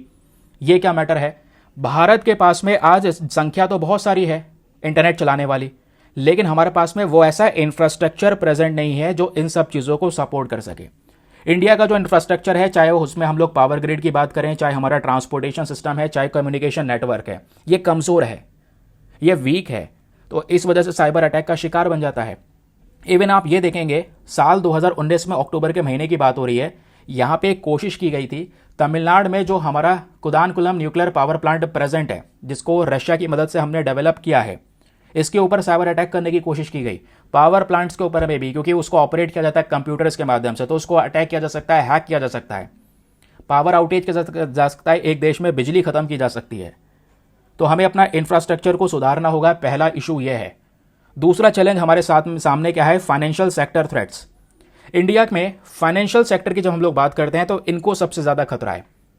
जितने भी यहाँ पर फाइनेंशियल इंस्टीट्यूशंस हैं, जो भी ऐसे संस्थान हैं जो यहाँ पर पैसों से संबंधित काम कर रही हैं, ऑनलाइन पेमेंट सिस्टम है, इनके ऊपर में सबसे ज़्यादा अटैक्स होता है। बैंक हो गए, है ना, तो इन पे एक बड़ा खतरा हमको देखने को मिलता है। ऐसे ही 2020 में बड़े बड़े मॉलवेयर अटैक्स हो चुके हैं। इतना ही नहीं, सबसे बड़ा चैलेंज एक आता है डेटा ब्रीच और प्राइवेसी कंसर्न का। जैसे जैसे इंडिया डिजिटल इकोनॉमी की तरफ बढ़ रहा है, हमारा जो पर्सनल और गवर्नमेंट डेटा है ये लगातार ऑनलाइन बढ़ता चले जा रहा है। इतना सारा डेटा हम लोगों ने जनरेट कर दिया है और ऑनलाइन वो बहुत ज़्यादा बढ़ चुका है। तो जैसे जैसे डेटा बढ़ेगा, ऑब्वियस सी बात है, डेटा को हैक करने के जो चांसेस है या रिस्क है वो भी बढ़ जाएंगे।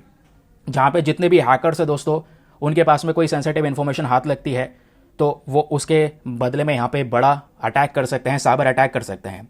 और आगे जैसा आप देखते होंगे, जब हम लोग बात करते हैं वॉर की, कि आगे भविष्य में अगर कोई बड़े युद्ध होंगे भी तो वैसे कोई हाथापाई वाले युद्ध नहीं होने वाले, लड़ने वाले नहीं है आपस में। सबसे पहली चीज़, साइबर अटैक एक सबसे बड़ा कारण होने वाला है। साइबर वॉरफेयर का नाम आपने सुना होगा, जहाँ पे साइबर अटैक करके एक देश में बहुत सारे बदलाव किए जा सकते हैं, डेटा हैक किया जा सकता है, गलत इंफॉर्मेशन फैलाई जा सकती है। ये इतना खतरनाक सिनेरियो बन सकता है। उसके अलावा साइबर एस्पियोनेज, ये भी एक मेन कारण है। आज हम लोग देखते हैं कि जो साइबर अटैक्स हैं ये इसलिए किए जाते हैं ताकि एक इंसान की जासूसी की जा सके और दूसरे कंट्री से कई बार तीसरे कंट्री के ऊपर अटैक हो सकता है, यानी कई सारे आसपास के पड़ोसी देश एक दूसरे में जासूसी करने के लिए इस प्रकार के साइबर अटैक्स करवाते हैं। यह भी आज एक बहुत बड़ा चैलेंज है। और फिर उसके बाद एक बॉडी आती है जिसको बोलते हैं एपीटी, ध्यान रखिएगा, बहुत इंपॉर्टेंट है, इसका नाम है एडवांस्ड परसिस्टेंट थ्रेट्स। ठीक है, अब ये काम की बॉडी है। एपीटी क्या है? एक कह सकते हैं कि वेल रिसोर्स स्किल ग्रुप होता है जिनके पास में बहुत ज़्यादा अच्छी स्किल्स होती हैं। और ये जो अटैक हैं ये इसलिए डिज़ाइन किए जाते हैं ताकि यहाँ पर छिपे रहें। यानी साइबर अटैक जो हो रहे हैं, जो हैकर हैं, वो हैकर भी कई सारे अलग अलग प्रकार के हैं। उसमें से एक प्रकार है एपीटी का। तो एपीटी पूरा ग्रुप है जो एडवांस हैकर्स हैं। अगर वो हैक कर भी लेंगे किसी चीज़ को तो पता लगा पाना बहुत मुश्किल है, चीज़ें छिपी रहेंगी। समझ रहे हैं? डेटा को मैनिपुलेट कर सकते हैं, बहुत भयंकर डैमेज कर सकते हैं, और ऐसा पहले हुआ है। और जो एपीटी वाले ग्रुप्स हैं दोस्तों, इनको डिटेक्ट कर पाना बहुत मुश्किल है। ठीक है, इसके लिए हमें एडवांस टेक्निक्स की जरूरत होती है क्योंकि ये लोग भी एडवांस टेक्निक्स का इस्तेमाल करते हैं। फॉर एग्जांपल, फरवरी 2021 में एक साइबर सिक्योरिटी फर्म है जिसका नाम है रेड एको। इन्होंने ये बताया कि चाइना का एपीटी ग्रुप है, इन्होंने इनको टारगेट किया। और ऐसे पावर सेक्शंस में, इंडिया के पावर सेक्शन में कई सारी कंपनीज को टारगेट किया गया है बिजली हटाने के लिए। फिर उसके बाद एक सबसे बड़ा कारण है सप्लाई चेन वल्नरेबिलिटीज, जो यहां पे कह सकते हैं हमारे सॉफ्टवेयर का आज का वीकनेस है, वो हमें इंप्रूव करना होगा। क्योंकि साइबर अटैक कब होगा? जब आपके साइड से काफ़ी खामियां होंगी। क्योंकि साइबर अटैक या हैकर को कहीं पर भी कोई खामी मिली कि हाँ भाई ये एक इसका कह सकते हैं लूज पॉइंट है, यहीं से हम इसको ट्रैक कर सकते हैं, यहीं से इसको पकड़ सकते हैं, वैसी चीज़ें छोड़नी नहीं है। अपने सॉफ्टवेयर की वीकनेस, हार्डवेयर की वीकनेस, इन सब के ऊपर काम करना ज़रूरी है। तो क्या हम इसके लिए कुछ कर नहीं रहे? ऐसा नहीं है, बहुत सारे इनिशिएटिव्स हम लोगों ने यहाँ पे अपना रखे हैं साइबर थ्रेट से लड़ने के लिए। जैसे सबसे पहला इनिशिएटिव है नेशनल साइबर सिक्योरिटी पॉलिसीज को ध्यान में रखिएगा। ये जो पॉलिसी है इसका मेन पर्पस क्या है? एक मजबूत साइबर स्पेस क्रिएट करना हमारे बिजनेस के लिए, सिटीजन्स के लिए, उसके अलावा गवर्नमेंट के लिए। तो इसके लिए पॉलिसी स्टार्ट की गई। साइबर सुरक्षित भारत इनिशिएटिव, ये आपने देखा होगा, ये इनिशिएटिव शुरू किया गया है ताकि लोगों में अवेयरनेस फैलाई जा सके, ज़्यादा से ज़्यादा जागरूकता फैलाई जा सके। उसके अलावा Indian cyber crime coordination centre, very very important, I4C को लेकर आने वाले समय पर सवाल बन सकता है। मैंने एक क्वेश्चन पूछा भी था रिसेंटली, आपको पता होगा, इसको बनाया गया है। और I4C में बहुत सारे कंपोनेंट्स भी आते हैं, जैसे इसके अंदर ये सभी कंपोनेंट्स आपको दोस्तों देखने को मिल जाते हैं। National cyber crime threat analytics, national cyber crime reporting portal, ये सब इसके अंदर में आते हैं। फिर साइबर स्वच्छता केंद्र हो गया, computer emergency response team CERTIN नाम की जो बॉडी है वो हमने यहाँ पर शुरू की है, जो कि एक ऑर्गेनाइजेशन है जिसका मेन पर्पस क्या है? बहुत सारा जो डेटा है वो इकट्ठा करना, उसको एनालाइज करना, साइबर इंसिडेंट्स के बारे में जानकारी निकालना, ताकि हम लोग साइबर इंसिडेंट्स को लेकर ज़्यादा से ज़्यादा लोगों को अलर्ट कर सके। क्योंकि अलर्ट करना और अलर्ट के साथ साथ लोगों को अवेयर करना ये बहुत ही ज़्यादा ज़रूरी है, तभी हम चीज़ों से निपट पाएंगे। तो इसके लिए लास्ट में दोस्तों यहाँ पे कुछ इंपॉर्टेंट सोल्यूशन है जिसको हम लेकर चल सकते हैं। ये बहुत ज़रूरी है क्योंकि जब तक आप उपाय नहीं लिखोगे आपका आंसर पूरा कैसे होगा। तो सोल्यूशन में यह मेंशन किया जा सकता है, सबसे पहले हमें करना क्या होगा? हमें अपना करंट समय पर जितने भी नियम हैं साइबर सिक्योरिटी को लेकर उसको मजबूत करने होंगे। ठीक है, जैसे हमारे पास में IT एक्ट है सन 2000 का, तो इसको कई बार हमने अमेंड भी कर दिया है। तो भारत को ज़रूरत है एक नया लॉ लेकर आए, या जो लॉ प्रेजेंट है उनको और ज़्यादा डिटेल कर दिया जाए, उनको अपडेट कर दिया जाए, ताकि उस लॉ में हर एक एस्पेक्ट हम लोग कवर कर सकें। कहने का मतलब है उसमें आपका cyber security, cyber terrorism, cyber warfare, cyber espionage, cyber fraud जैसी चीज़ें कवर होती चली जाएं। फिर इतना ही नहीं, इसके अलावा कुछ और सॉल्यूशंस हो सकते हैं। जैसे सबसे पहला है enhancing cyber security capabilities. Bharat के पास में बहुत सारे ऐसे इनिशिएटिव हैं, पॉलिसीज़ हैं, मतलब जहाँ पे हम क्या कर सकते हैं, साइबर सिक्योरिटी को लेकर काम कर रहे हैं, लेकिन उसमें इम्प्रूवमेंट करने की ज़रूरत है। चाहे वो नेशनल साइबर सिक्योरिटी पॉलिसी क्यों ना, क्योंकि हमारे पास में जब ये सारे नियम हैं उसके बावजूद भी साइबर अटैक हो रहे हैं, तो ये क्या दर्शाता है? ऑब्वियस सी बात है, हमारी साइड से कमियां हैं, हमें इंप्रूवमेंट की आवश्यकता है।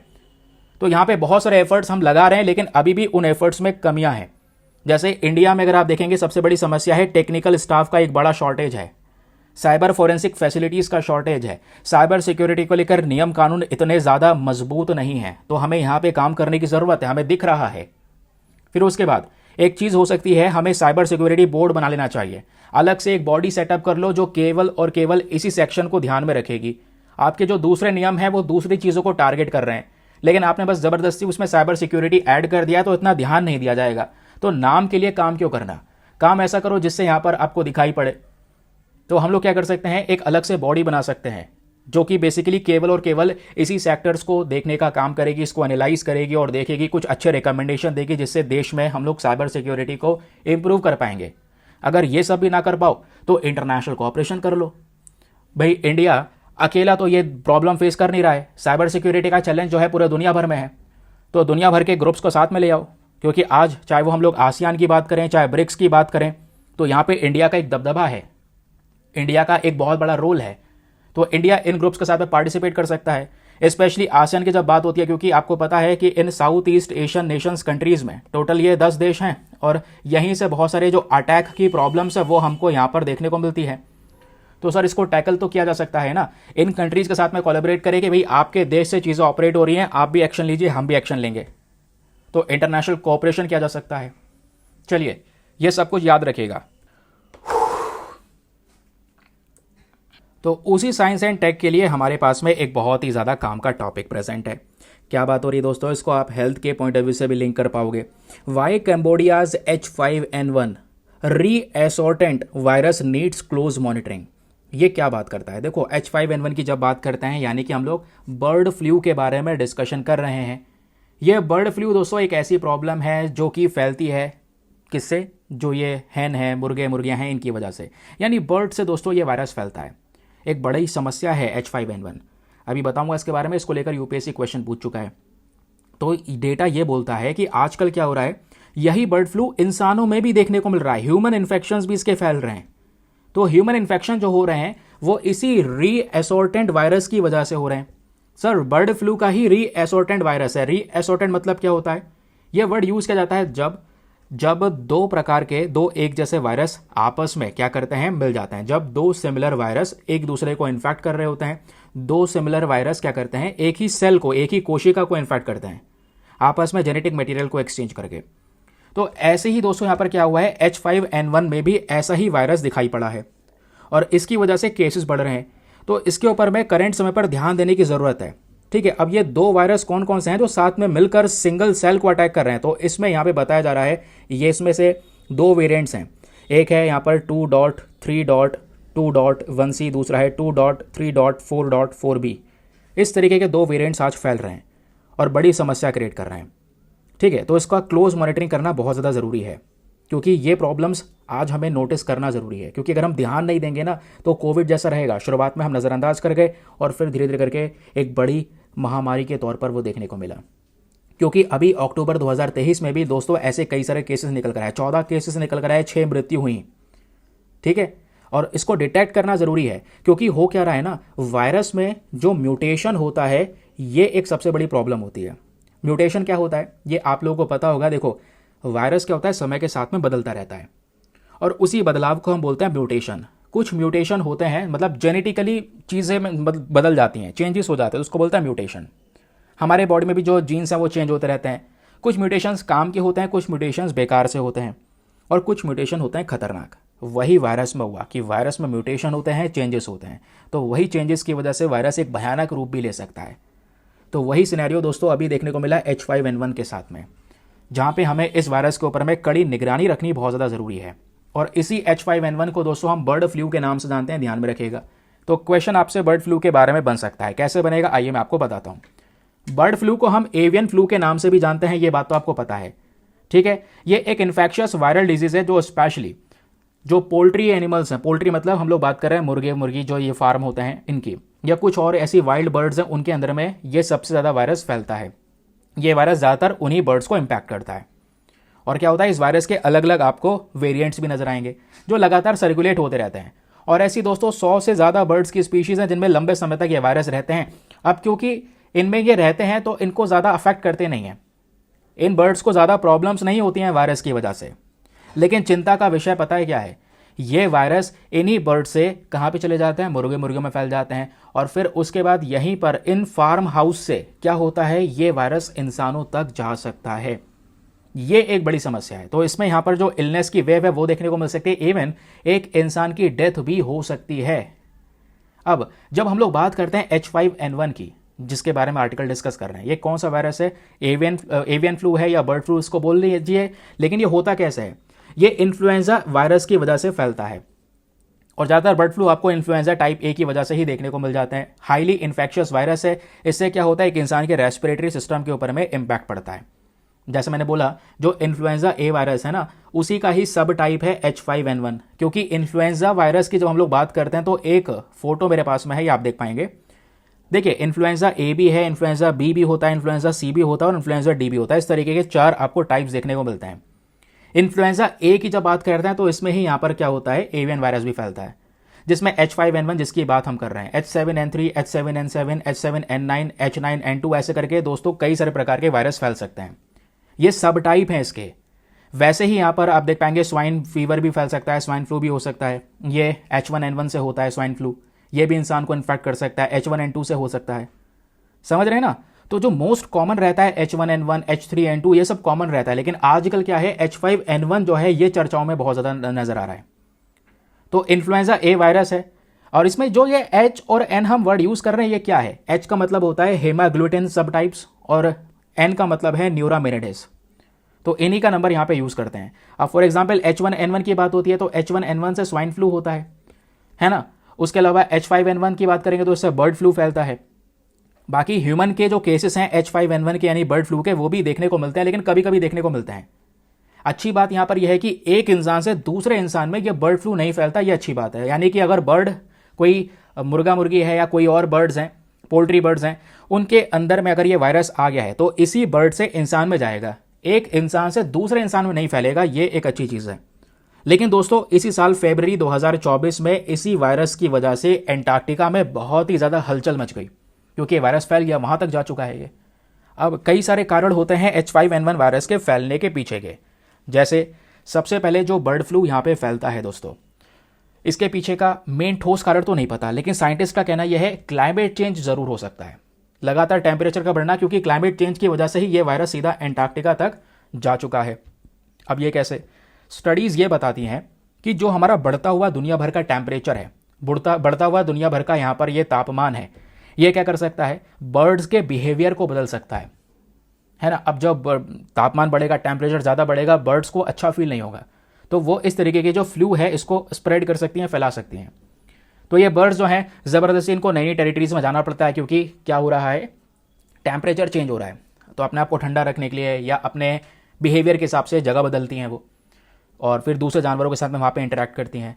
तो पॉसिबल होता है कि दूसरे जानवरों में वो वायरस फैल सकता है, और वायरस उस जानवर में जाने के बाद में और खतरनाक हो सकता है, फिर उस जानवर से इंसान में फैल सकता है। तो ये कुछ कारण यहाँ पे बताए चले जाते हैं। अब जो H5N1 वायरस है ये इंसानों में जा सकता है, ये तो हमने डिस्कस कर लिया, लेकिन इतना आसानी से इंसानों में नहीं जाता है, ध्यान रखिए, ठीक है। इतना आसानी से इंसानों में नहीं फैलता, लेकिन ये फैल सकता है, समझ गए। तो बस खाली इतना सा बेसिक डेटा ध्यान में रखना है, एग्जाम में क्वेश्चन बन सकता है। और जैसे मैंने आपको बताया, ये इन्फ्लुएंजा टाइप ए वायरस की वजह से होता है। और जब हम लोग बात करते हैं H5N1 की, तो H5 वाले जो वायरस है ना, इसमें आपको 9 सब टाइप देखने को मिलते हैं इसके भी, जिसमें यहाँ पे आपको देखने को मिल जाएगा H5N1, H5N2, H5N3, N4, N5, N6। अब ये H और N क्या डिनोट करते हैं ये मैं आपको बता चुका हूँ, ठीक है। ये वायरस सब टाइप्स में डिवाइड करे गए ना। अब ये देखिएगा, बर्ड फ्लू के बारे में तो हम डिस्कस कर ही चुके हैं, कारण क्या हो सकता है ये सब कुछ यहाँ पे हम लोग जान चुके हैं। 2015 में यूपीएससी ने यहीं से एक क्वेश्चन पूछ लिया। सवाल क्या था, सवाल यह था कि जो H1N1 वायरस है ये कभी कभी हमें खबरों में देखने को मिलता है, तो ये कौन सी डिजीज से रिलेटेड है ये बताना है। ध्यान रखना, H1N1 के बारे में पूछा जा रहा है, H5N1 के बारे में नहीं पूछा जा रहा। H5N1 होता तो आपका बर्ड फ्लू हो जाता या एवियन फ्लू हो जाता, तो ये सही उत्तर होता। लेकिन H1N1 क्योंकि आपको बता दिया था H1N1 स्वाइन फ्लू से रिलेटेड है, तो इसका option number D is the correct answer, ठीक है, समझ गए। आगे आते हैं। अब ये आता है दोस्तों आज का हमारा एक और टॉपिक, और यहाँ पे क्या बात हो रही है, कैटरपिलर फंगस के बारे में। ये भी हमारे साइंस एंड टेक के लिए रेलिवेंट है, ध्यान में रखिएगा। यहाँ पे बोला जा रहा है कि जो कैटरपिलर फंगस है दोस्तों, ये धीरे धीरे कर सकता है, क्या कर सकता है कि जो हमारे कैंसर सेल्स हैं उसकी ग्रोथ को रोक सकता है। होता यह है, कैंसर आज कितना बड़ा प्रॉब्लम है ये हम सबको पता है, लेकिन उस कैंसर को ठीक करने के लिए एक ऐसा कह सकते हैं जड़ी बूटी है चर्चाओं में, जिसका नाम है कैटरपिलर फंगस। कैटरपिलर तो कीड़ा होता है ना, हाँ, वो जब कीड़ा मर जाता है ना तो उसी के सर के ऊपर से ग्रो होता है ये फंगस। इसी फंगस को हम क्या बोलते हैं, कीड़ा जड़ी बोलते हैं। आज से लगभग 1.5-2 साल पहले ये चर्चाओं में था। 2022 में मैंने इसके बारे में डिस्कशन किया हुआ है, थंबनेल भी लगाया हुआ है कीड़ा जड़ी के बारे में। तो ये जो कीड़ा जड़ी आप देख पाओगे, इसके बहुत सारे फायदे होते हैं। ठीक है, अब फायदे क्या क्या बताए जाते हैं। इसी कीड़ा जड़ी को कंज्यूम किया जाता है, जैसे चाइना अपने सोल्जर्स को खिला रहा था ये, ताकि उनका स्टामिना बूस्ट किया जा सके, एनर्जी बूस्ट किया जा सके, परफॉर्मेंस बूस्टर की तरह काम करता है, इम्यूनिटी बूस्ट हो जाती है, इससे रिकवरी बूस्टर की तरह काम करता है, लंग के लाइफ को इंप्रूव करता है ना, और हार्ट हेल्थ के लिए बहुत अच्छा है, कैंसर से लड़ने में मददगार साबित होता है। एक इंसान की जो उम्र है उसको कह सकते हैं, उम्र तो सबकी बढ़नी है लेकिन उसको धीमा कर देता है। तो ये दोस्तों यहाँ पर इसके फायदे हैं कैटरपिलर फंगस के बारे में। तो कैटरपिलर फंगस को लेकर कुछ बेसिक तथ्य हैं वो पता होना चाहिए। देखिए, सबसे पहले इसी कैटरपिलर फंगस का एक साइंटिफिक नेम है। वो साइंटिफिक नेम क्या है, कॉर्डिसेप्स सिनेंसिस, ये इसका साइंटिफिक नेम हो गया। ये जो हर्ब है, ये जो जड़ी बूटी है, ये कैसे बनती है, जब एक पर्टिकुलर इंसेक्ट मरता है उसके बाद। जैसे ये आप देख पाएंगे ज़मीन में जो ये कैटरपिलर है ये ख़त्म हो जाएगा तो इसी के सर के ऊपर से इस तरीके से ये निकलता है कीड़ा जड़ी। ये देख पा रहे हैं, कैटरपिलर खत्म हो, इसके सर के ऊपर से कीड़ा जड़ी निकली। अब इसी कीड़ा जड़ी को कंज्यूम किया जाता है और इसी कीड़ा जड़ी के अंदर में बताया जाता है बहुत सारे अमीनो एसिड्स पाए जाते हैं, विटामिन बी, विटामिन 2, विटामिन 12, ये सब चीज़ें इसमें प्रेजेंट होती हैं। किडनी ट्रीटमेंट के लिए बहुत अच्छा है, ब्लड प्रेशर कंट्रोल करने के लिए बहुत अच्छा है, ब्लड फॉर्मेशन के लिए अच्छा है, अस्थमा, उसके अलावा जो जॉइंट पेन वगैरह होता है उससे लड़ सकता है। अब क्वेश्चन यह है कि ये कीड़ा जड़ी ग्रो कहाँ पे होता है और ग्रो कहाँ पे होता है। अगर हम एग्जाम के लिए ध्यान में रख रहे हैं तो स्पेशली ये ध्यान रखना भारत में कहाँ पे ग्रो होता है। तो कीड़ा जड़ी जनरली क्या होता है, उत्तराखंड के चमोली वाले डिस्ट्रिक्ट में ग्रो होता है, उसके अलावा धरचुला में, उसके अलावा यहाँ पर पिथौरागढ़ में आपको देखने को मिल जाएगा, मुनस्यारी रीजन हो गया, धरचुला हो गया, यहाँ पे ये कुछ ऐसी जगह हैं। और ध्यान रखिएगा, कीड़ा जड़ी ऐसा नहीं है कि सभी जगह पे प्लेन एरियाज पे उगेगा। जो हमारे ऊंचे स्तर की जगह हैं, जो पहाड़ी इलाके हैं, लगभग 3500 मीटर की ऊंचाई पर ये जितने भी रीजन्स है वहाँ पर ये कीड़ा जड़ी उगता हुआ नजर आता है। ठीक है, बाकी इसका प्रोसेस क्या है वो मैं आपको बता ही चुका हूँ। जब ये कैटरपिलर मरेगा तब यहाँ पे कीड़ा जड़ी हमको मिलता है। ठीक, नाउ चलिए एक और यहाँ पे आर्टिकल है, आज का आखिरी आर्टिकल है, ज़्यादा कुछ अब है नहीं। क्या बात हो रही है कि जो टीबी है दोस्तों, ट्यूबरक्लोसिस वाला इशू, हमने कई बार अपने वीडियोस में डिस्कस किया है टीबी के बारे में, है ना। माइकोबैक्टीरियम ट्यूबरकुलोई की वजह से यहाँ पर बीमारी फैलती है, ये बैक्टीरिया इसके पीछे का रिस्पॉन्सिबल होता है, ये सब चीज़ें हमने कवर की हुई हैं। एक स्टडी ये बताती है कि जैसे हमने टारगेट रखा था कि 2025 तक हम टीबी को एलिमिनेट कर देंगे, ख़त्म कर देंगे, लेकिन क्या ये अचीव हो पाएगा? तो बोला जा रहा है नहीं, इंडिया अपने इस 2025 के टारगेट को फेल करने वाला है। रीज़न यहाँ पर यह है कि पहले के कंपैरिजन में टीबी के केसेस कम तो हुए हैं लेकिन ख़त्म नहीं हुए हैं। हम उस टारगेट से कई गुना ज़्यादा पीछे हैं। ये आप देख पाएंगे, बताया जाता है कि जो इंडिया टीबी रिपोर्ट है 2024 की, इसके अकॉर्डिंग यहाँ पर मेंशन किया गया है कि टीबी का इंसिडेंट रेट 2015 में ये हुआ करता था कि हर 1 लाख में लगभग 237 लोगों को ये टीबी हुआ करता था। और फिर यहाँ पे धीरे धीरे करके सिनेरियोज इंप्रूव हुए। जैसे अगर हम 2024 की बात करेंगे तो 2024 में ये जो टीबी का इंसिडेंस है ये थोड़ा इंप्रूव हो गया। ठीक है, उसके अलावा यहाँ पे आप देख पाएंगे, जैसे यहाँ पे बोला जा रहा है कि एक समय था 2022 का, तो 2022 में 1 लाख में से 199 लोगों को हो रहा था। तो ऐसे सिनेरियोज हो रहे थे। धीरे धीरे करके यहाँ पर ये इंप्रूव होता हुआ नजर आया। आज बहुत कम लोगों में हमको ये देखने को मिलता है, लेकिन प्रॉब्लम यह है क्या ये ख़त्म हो चुका है? नहीं, क्योंकि WHO की जो रिपोर्ट है वो ये बोलती है कि टीबी का जो इंसिडेंट रेट है भारत में, ये 2015 से 2023 में 18% से कम तो हुआ है, लेकिन जो टोटल रिडक्शन नंबर है टीबी डेथ का, ये भी यहाँ पर केवल और केवल 24% से कम हुआ है, केवल 24% से।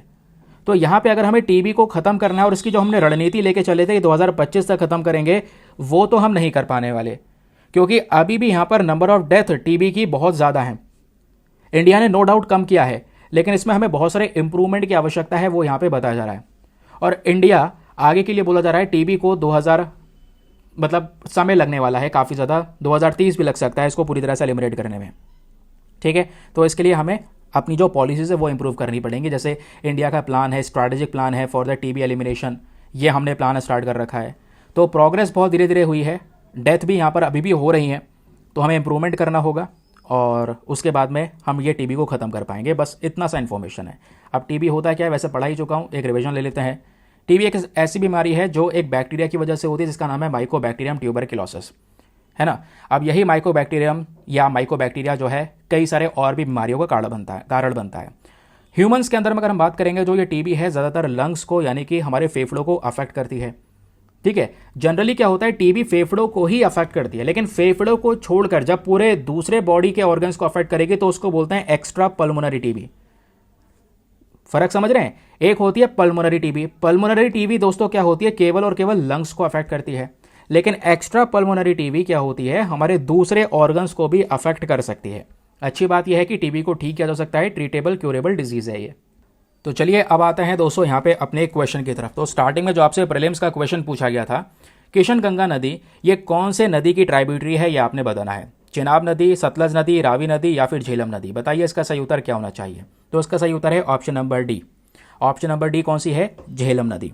तो झेलम नदी दोस्तों यहाँ पर इसका सही उत्तर है, इसी नदी की ट्राइब्यूटरी है यानी सहायक नदी है। किशनगंगा नदी को हम नीलम नदी के नाम से भी जानते हैं पाकिस्तान में। झेलम नदी की सहायक नदी है। ये कहाँ से बहती है, जम्मू कश्मीर से होती हुई जाती है और झेलम में मर्ज हो जाती है पाकिस्तान के अंदर स्पेशली, ठीक है। पाकिस्तान एडमिनिस्ट्रेड कश्मीर की अगर हम बात करें यानी पाकिस्तान ऑक्यूपाइड कश्मीर वाले पीओके वाले रीजन की जो भारत की ही टेरिटरी है। मैप में दिखा देता हूँ। आपने इंडस वाटर ट्रीटी के बारे में पढ़ा है, तो इंडस वाटर ट्रीटी में हम डिस्कस करते हैं कौन कौन सी नदियां हैं जिसका एक्सेस भारत के पास में, कौन कौन सी नदियां हैं जिसका एक्सेस पाकिस्तान के पास में। जैसे ऊपर की इंडस है ना, झेलम है, चिनाब है, इनका एक्सेस पाकिस्तान के पास में है, समझ रहे हैं। बाकी नीचे की जो सतलज, ब्यास, रवि है, इसका जो राइट है वो इंडिया के पास में है। लेकिन यहीं पर बीच में आपको ये किशनगंगा नदी दिख रही होगी, इसको हम लोग नीलम नदी के नाम से भी जानते हैं। ये जो हिस्सा आप देख पा रहे हो ये भारत की टेरिटरी है यानी पाकिस्तान ऑक्यूपाइड कश्मीर पीओके वाला रीजन, ठीक है। ये हो गया किशनगंगा नदी और ये किस में मिल रही है, जाके झेलम में मिल जाती है, तो झेलम की ट्राइब्यूटरी है। चलिए आगे आते हैं। अब जो स्टार्टिंग में आपसे क्वेश्चन पूछे गए थे फटाफट उसके आंसर देख लेते हैं। तो दोस्तों यहाँ पे रिवीजन टेस्ट के आंसर्स क्या क्या हैं। सबसे पहला क्वेश्चन आप लोगों से यहाँ पे पूछा गया था कि बताइए वो कौन सा इंडियन स्टेट्स हैं जो सबसे ज़्यादा प्रोड्यूस करते हैं कोडो मिलेट को। तो इसका सही उत्तर है ऑप्शन नंबर 1 और 3 ओनली, यानी मध्य प्रदेश और कर्नाटका। ये सबसे बड़े प्रोड्यूसर हैं। वैसे मैं आपको बताऊं ओडिशा और तमिलनाडु में भी मिलेट्स को उगाया जाता है, लेकिन सबसे बड़े प्रोड्यूसर मध्य प्रदेश और तमिलनाडु ही है, ठीक है। अब मध्य प्रदेश की जब हम लोग बात करते हैं, सॉरी मध्य प्रदेश और कर्नाटका ही है। मध्य प्रदेश की जब बात करते हैं तो यहाँ पर बांधवगढ़ टाइगर रिजर्व है। यहीं पर दोस्तों 10 एलिफेंट्स की जान गई थी इसी कोडो मिलेट को कंज्यूम करने के बाद में। इस वजह से यहाँ पर ये कोडो मिलेट चर्चाओं में है, ठीक। दूसरा क्वेश्चन यहाँ पे आपसे पूछा गया था मानस नेशनल पार्क के बारे में कि बताइए तीनों में से कौन सा स्टेटमेंट सही है। क्या Manas national park UNESCO world heritage site है? जी बिल्कुल। असम में आपको पता है केवल कह सकते हैं कि ऐसा एक मानस के साथ साथ काजीरंगा नेशनल पार्क है जिसको यूनेस्को वर्ल्ड हेरिटेज साइट का टैग मिला हुआ है, ठीक है। फिर उसके बाद मानस नेशनल पार्क क्या मानस नदी और ब्रह्मपुत्रा नदी के जोड़ पर लोकेटेड है? ऐसा नहीं है। आपको पता है मानस नदी का जो नाम है ये इसी नाम से मानस नेशनल पार्क को नाम मिला हुआ है। तो मानस नदी तो खुद ब्रह्मपुत्रा की ट्राइब्यूटरी है जो कि यहाँ पर ब्रह्मपुत्रा में जाके मिलती है, ठीक है। तो मानस नदी के जस्ट पास में ही आपको इसी नदी के पास में ही देखने को मिल जाएगा मानस नेशनल पार्क, तो ध्यान में रखिएगा। लेकिन ये कॉन्फ्लुएंस पर नहीं लोकेटेड है, ठीक है। तो हमारा स्टेटमेंट 2 गलत हो गया। तीसरा देखते हैं, जो ये मानस नेशनल पार्क है ये एक इंपॉर्टेंट घर है आज के समय पर इंडियन राइनोसोरस और बंगाल टाइगर के लिए। ये भी सही बात है, कल मैंने आपको बताया था वाटर बफलो भी यहाँ पर देखने को मिल जाती है। तो ऑप्शन नंबर बी 1 और 3 only is the correct answer. फिर आपसे नेक्स्ट क्वेश्चन पूछा गया था कॉम्पिटिशन कमीशन ऑफ इंडिया के बारे में। यहाँ पे एक लॉजिक लगना था कि बताइए ये 3 सेक्टर हैं, टेलीकम्युनिकेशन, रिटेल और फार्मास्यूटिकल। इन तीनों में से कौन से सेक्टर के ऊपर में इन्वेस्टिगेशन कर सकता है एंटी कॉम्पिटिटिव प्रैक्टिस को लेकर?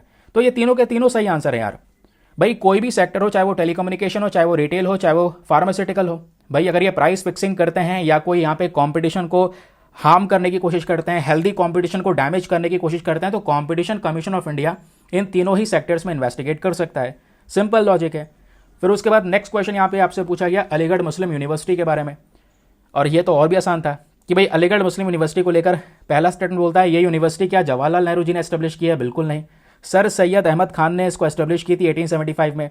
तब तो जवाहरलाल नेहरू जी का बर्थ भी नहीं हुआ था, ठीक है। दूसरा स्टेटमेंट अगर आप देखेंगे तो अलीगढ़ मुस्लिम यूनिवर्सिटी को हम मोहम्मद एंग्लो ओरिएंटल कॉलेज के नाम से जानते हैं। जी बिल्कुल सही बात है। दूसरा एएमयू जो है उत्तर प्रदेश के अलीगढ़ सिटी में है, नाम से पता चल रहा है, सही बात है। तो ऑप्शन नंबर सी बोथ 2 और 3 only is the correct answer. फिर नेक्स्ट क्वेश्चन आपसे पूछा गया था इंडियन मिलिट्री हेरिटेज फेस्टिवल के बारे में कि इसको ऑर्गेनाइज किया गया है ताकि जो हमारे इंडियन आर्म फोर्सेस हैं इनके कंट्रीब्यूशन को ऑनर करना, ठीक है। इंडियन मिलिट्री, इंडिया का जो पूरा मिलिट्री का इतिहास रहा है उसको दिखाना कैसे इवॉल्व हुआ है, और सोल्जर्स को, जो सोल्जर्स की बहादुरता है उसको सेलिब्रेट करना। तो बिल्कुल तीनों के तीनों यहाँ पर सही है। That is why option number D 1, 2 and 3 is the correct answer. तो ये था दोस्तों आज का हमारा पूरा का पूरा डिस्कशन। कैसा रहा सेशन आप नीचे कमेंट सेक्शन में बता सकते हैं। अभी के लिए चलते हैं और मिलेंगे आप लोगों से शाम वाले लेक्चर में। शाम में नहीं मतलब मॉर्निंग में होगा। हाँ, एक बात और, सोच रहे होंगे कि सर आपने कल इंडियन एक्सप्रेस डाला आज फिर बंद कर दिया। आज संडे है, संडे में इंडियन एक्सप्रेस नहीं अपलोड होता था शुरू से ही, आपको पता होगा। तो कल मंडे है, वापस से शुरू हो जाएगा। बाकी द हिंदू में कंप्लीट कर ही रहा हूँ आपका, ये तो आपको पता ही है। तो चलिए फिर मिलते हैं आपसे अगले वीडियो में। आज के लिए bye bye, have a nice day, thank you and जय हिंद।